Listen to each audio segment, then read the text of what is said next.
Hi everyone, here we've got Samsung Galaxy A10s and let me share with you how to manage, how to turn on or off the keyboard sounds on this device. So first of all, let's enter the keyboard. Let me check if we've got this option turned on.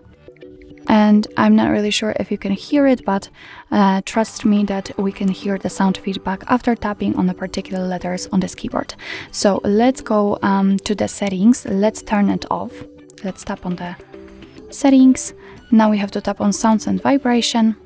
Now let's enter system sound, and as you can see here, we've got the Samsung import at the very bottom of the list. So right now it is activated. We just checked it. We could hear the sound feedback from our keyboard and device.